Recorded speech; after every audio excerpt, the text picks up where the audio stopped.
Amagana to call yo. Ole yo. John Mahama. Ghana to call yo. Ole yo. John Mahama. Ghana to call yo. Benaba Yukoji. John Mahama Toba. Nabawu wodonye wonu. Toba.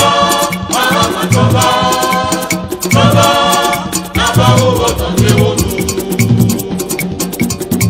John Mahama Toba, Nabawu wodonye wonu. Toba, Mahama Toba, Toba, Nabawu wodonye wonu. Oh, donye wola, beta mese kamewo, donye wola, beta mese kamewo. Toba, Mahama Toba, Toba, Nabawu wodonye wonu. oh, donye wola, beta mese kamewo, donye wola, beta mese kamewo. Toba, Mahama Toba, Toba, Nabawu wodonye wonu. Ita kona Mahama, Ita kone,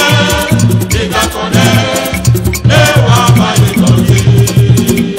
ita kona Mahama, Ita kone,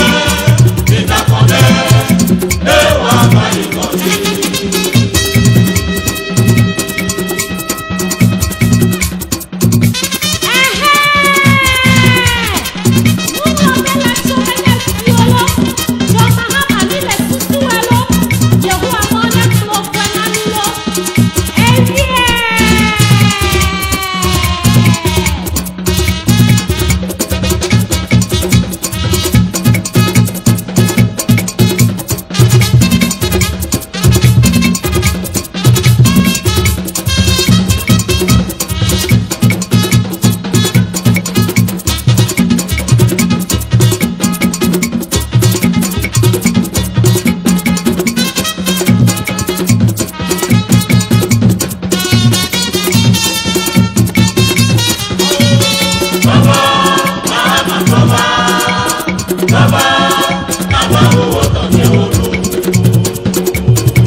oh, donye wola,